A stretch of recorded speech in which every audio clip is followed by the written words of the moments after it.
Hey folks, it's Mike with Chasing Trail. It is Saturday, July 2nd. In any case, hopefully you can hear me over the wind noise. I wanted to show a couple things on here. This is only my second ride on the bike. Someone in the comments pointed out, I believe it's Systemic Design or Systemic by Design. Sorry if I'm fucking your name up, I'll correct it with the text. They pointed out that my tachometer was bouncing all over the place and I shouldn't be doing that. So I looked into that, and sure enough, there is a ppm setting on the Voyager that commonly gets overlooked from the factory. I believe that's pulse per minute. It has to do with the reading of that wire wrapped around the spark plug coil and the way it reads that sensor. Anyway, mine was set to 1, and it needed, for 4 strokes, it needs to be set to half.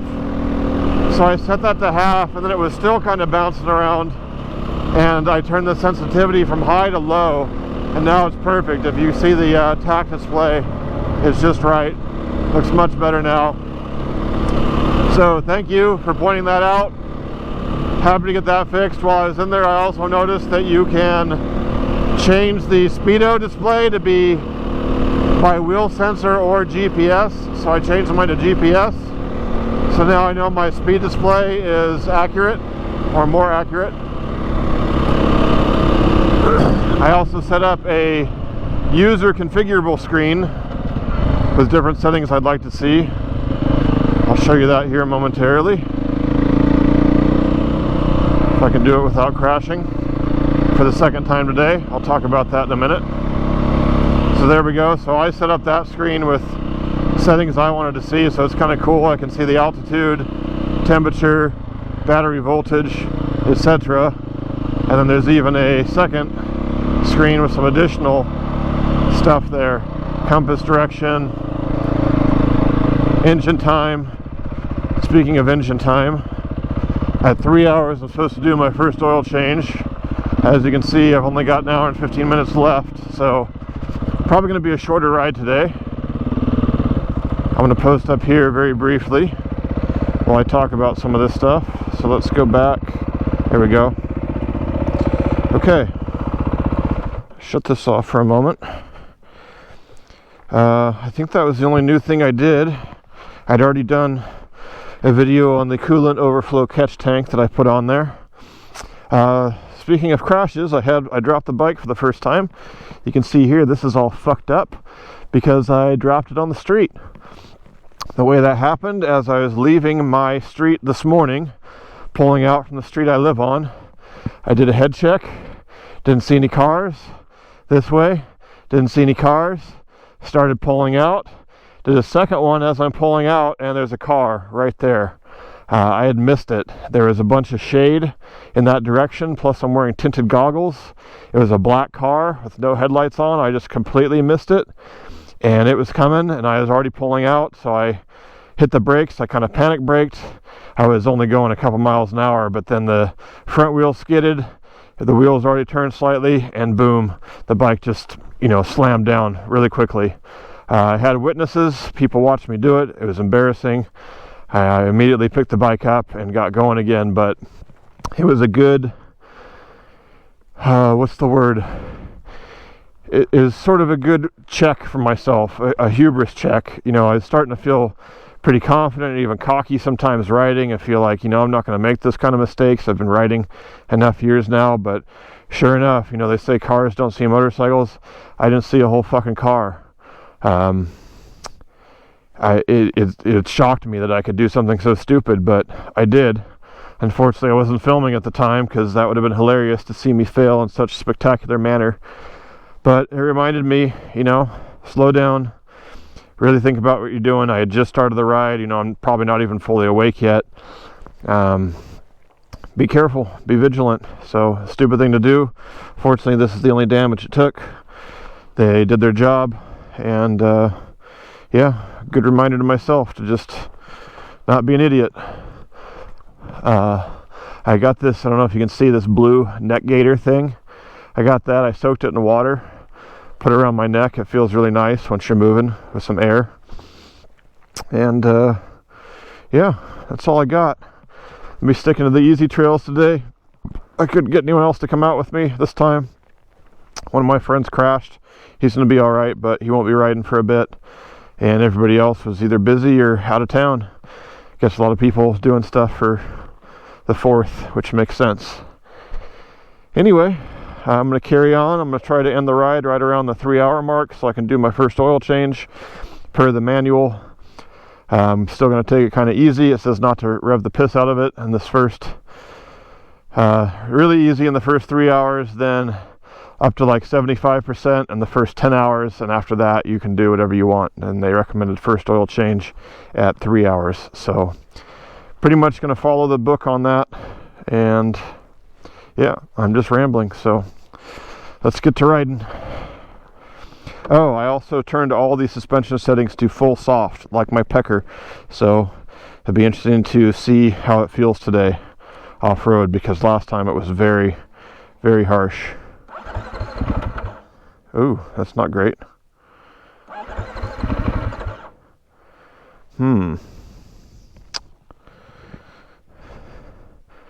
It's never done that before.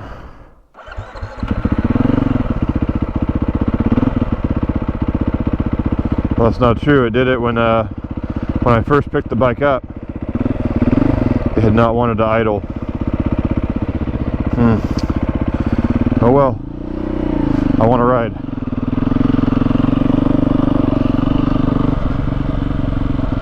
And it's not getting any cooler.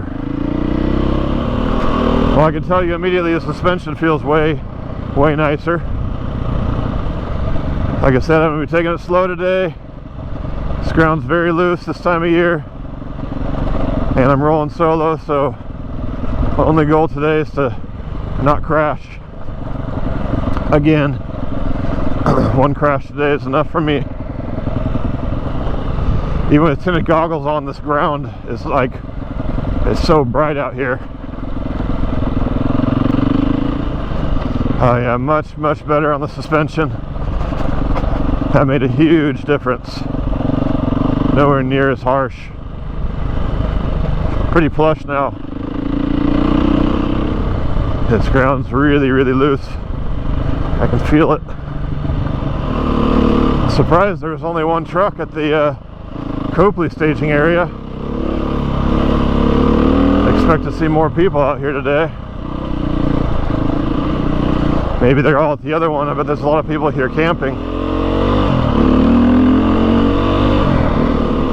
Well, either this bike's vibrating my prostate just the right way, or I really like it because I'm actually getting sexually aroused right now, which is probably a little bit weird, but what can I say? Very pleased with the improvement in suspension. So much plusher and nicer out here. My understanding is it should only get better with time too, as the suspension breaks in. This ground has gotten so loose everywhere. It used to be loose just in sections, but now it's pretty much everywhere. Just kind of sliding around. Even with these knobby tires. It's like powder on top of rock. There's just not really any grip to be had. That is the nature of our riding area this time of year.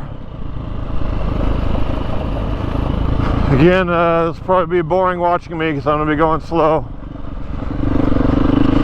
Second time on the bike, solo. Again, my only goal is not to crash. My buddy was out here and he's a much better rider than me. He was solo and he crashed earlier this week, and he wears even more gear than I do and still got hurt. So it was just a good reminder to me that you gotta be careful out here. It's very unforgiving terrain. If you, I probably doesn't translate well on the camera, but pretty much anywhere you fall out here, even right along here, it probably looks like smooth dirt on the camera. It's just all fucking rocks. Maybe I can slow down. Everywhere is just rocks. And so no matter where you go down, you're landing on rocks. It's gonna hurt.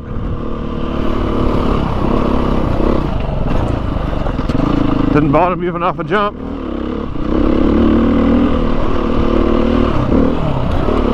Still didn't bottom. Excellent.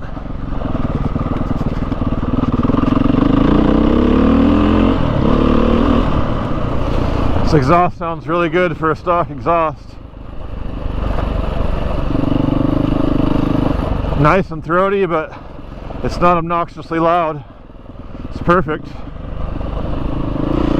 So I mentioned before, but the bike feels really good even at low RPMs, which surprised me, especially for this 430 model, which is considered the high-strung one.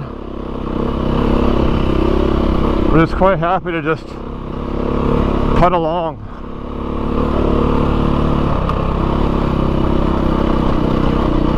I figured it was going to be kind of insistent on staying in the mid-range or higher RPMs, but that's not been my experience. And you can hear my RPMs now. Pretty low, very easy to control. No issues with snatchy throttle. I mean, here I'm idling.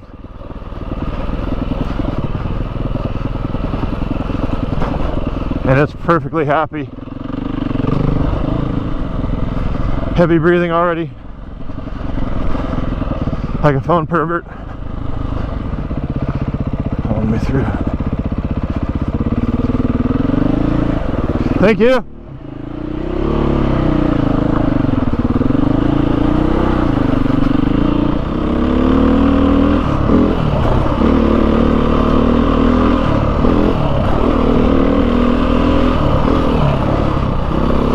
Even with small jumps off water bars, I'm not bottoming. I'll thank my upgraded springs for that. Suspension feels really, really good.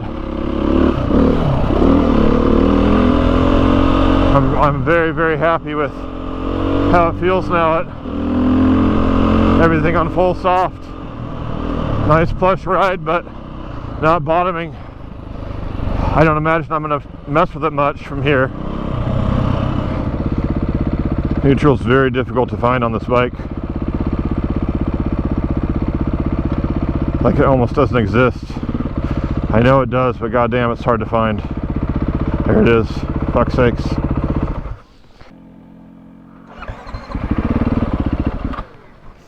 Dang, this thing doesn't like to doesn't want to start when it's hot.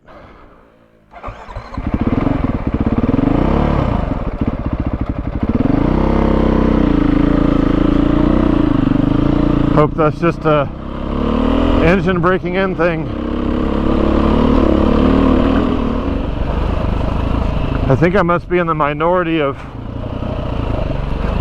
dirt bike riders that the single track stuff just doesn't really appeal to me all that much. I guess I don't know, feel like if I'm going to do this kind of single track, I almost rather be on a mountain bike or something. I know that probably sounds weird, but just going real slow and technical on a dirt bike, it's just not that interesting to me. I like moving and having the air flowing and seeing the scenery and being stuck in these narrow little passages and having to go real slow and getting tired on single track. It's just not really my thing. I've seen single track like on the dirt bike channel with Kyle Brotherson, and that stuff looks fun. Some of it. Some of the stuff he does is nuts, but some of that stuff looks fun, where it's dirt and flowy and open, and maybe there's some of that out here, but I haven't really seen it. It's all rocky and steep and surrounded by manzanita and shit. I don't know. I like these more open, less maybe it's because I have some claustrophobia and I don't like being in those tight little spaces. I like being in this more open two-track kind of stuff. It's more my jam, even though, you know, you got to share it with quads and side-by-sides. That's alright. When I'm solo, having other quads and side-by-sides around is actually a benefit. Can't find neutral except when I don't want it. Then it's there. And trails like this I love. It's a real steep, technical black diamond shit.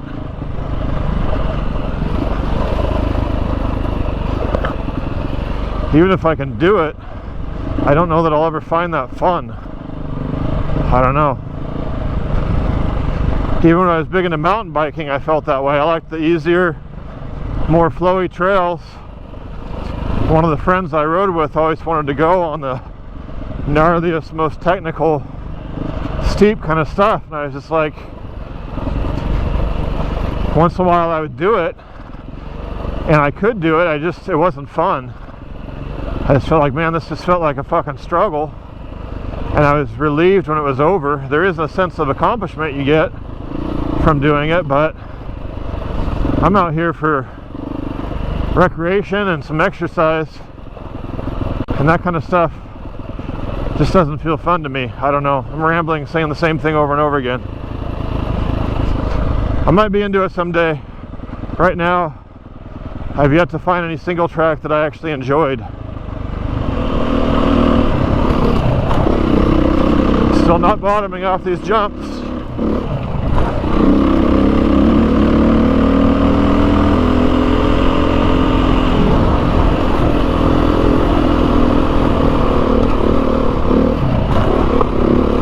Feels great.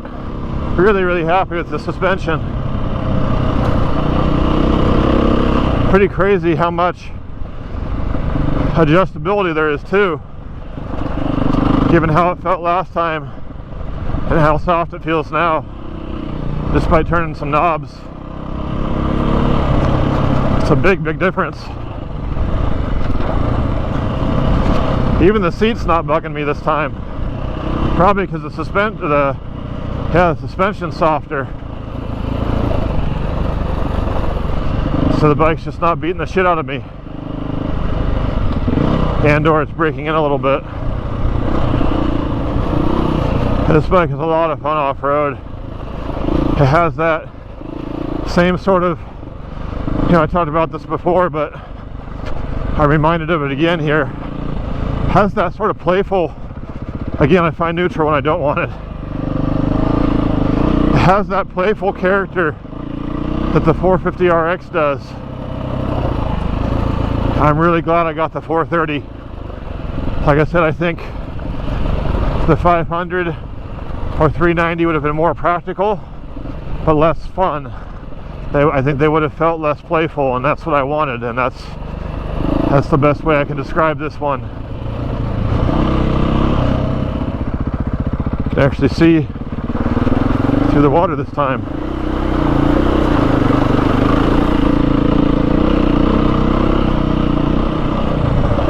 See, I like trails like this, just cruising around, being outdoors, enjoying the scenery. I'm someone who doesn't get out of my house much unless it's doing something like this. So for me, I don't care about the real technical single track. I just like more rabbits.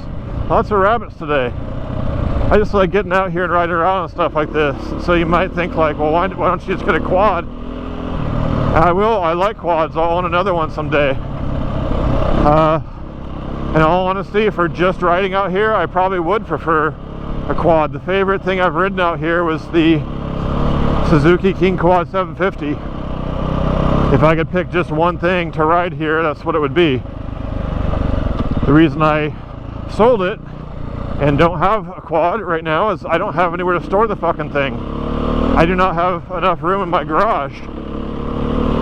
And if I put it in there with a trailer, it literally takes up the entire half of my garage.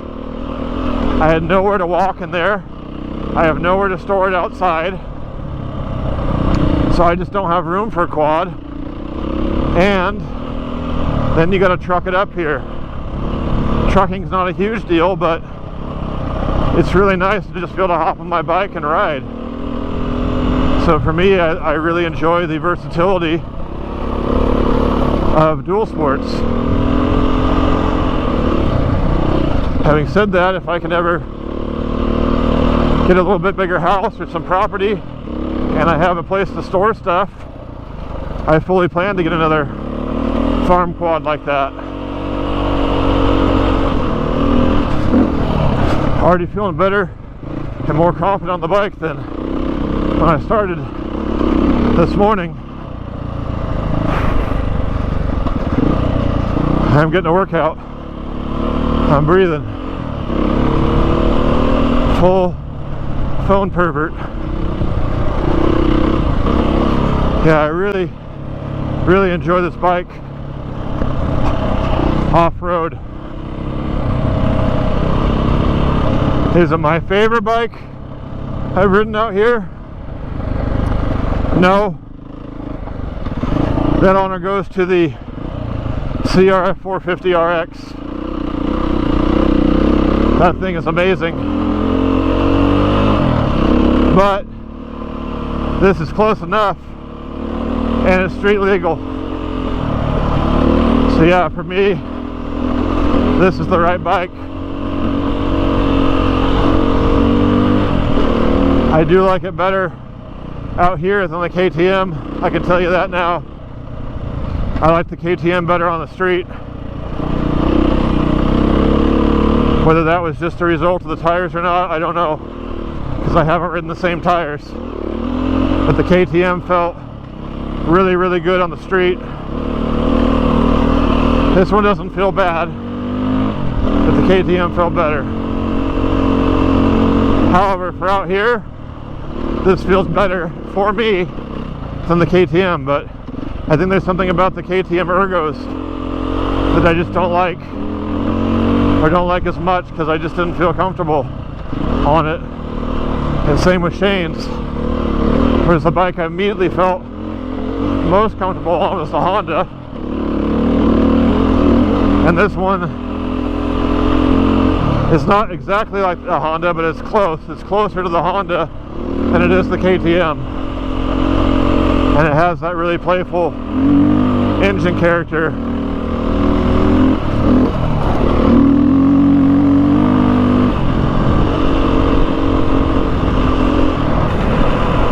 So this wandering feeling I've mentioned, it's definitely something to do with the grooves on the road.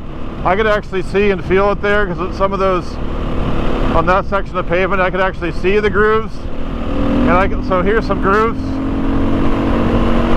It really grabs a hold of those and gets pulled around by them. It doesn't roll over them. It's like it gets sucked into the groove and follows it. So that's got to be what I'm feeling when I talk about the bike wandering. It gets stuck to whatever these grooves in the pavement are. I guess that's just knobby tires. That's all I can chalk it up to. The track's perfectly straight if there's none of those grooves. So this is my second ride on the bike. My thoughts on it haven't really changed. I still love it. I love it even more today because after softening the suspension up, it felt really nice out there. Nice and plush. I'm really happy with how much that made the ride smoother. So yeah, I love the bike, really happy with it. What else can I say? And there really isn't anything else I want to do to it. It's fully dialed in for my needs. Now I just gotta ride it. At some point I might even do a clickbait review and do a direct comparison of this versus some of the other bikes I've owned and ridden, and like pros and cons. See, I can see the grooves in the pavement here too. That's what it is I'm feeling. The thing just follows the grooves. Then you hit smooth pavement like this, and it tracks perfectly straight.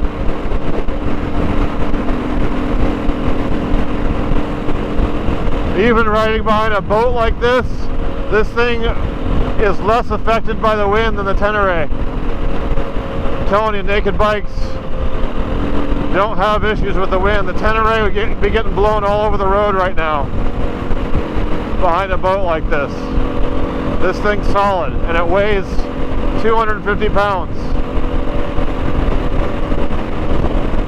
Tenere definitely has some wind issues. Even with all the changes I've made that have made it better, it still doesn't feel as good as this little naked dirt bike does in terms of wind. I could sit behind this guy all day and be fine. If I were on the Tenere, I'd be trying to get around him eagerly to get out of the fucking turbulence, because it's really miserable on that bike. I don't know any better way to describe it than that. I think this will also be my first ride using the new Purple Panda mic on this helmet, so be interested to see how the audio turns out. Hopefully no cracking and popping like those other mics were doing.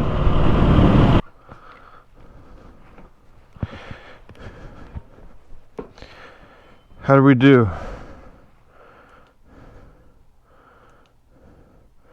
2 hours, 59 minutes, 28 seconds. 3-hour oil change. Damn, I'm good. See ya.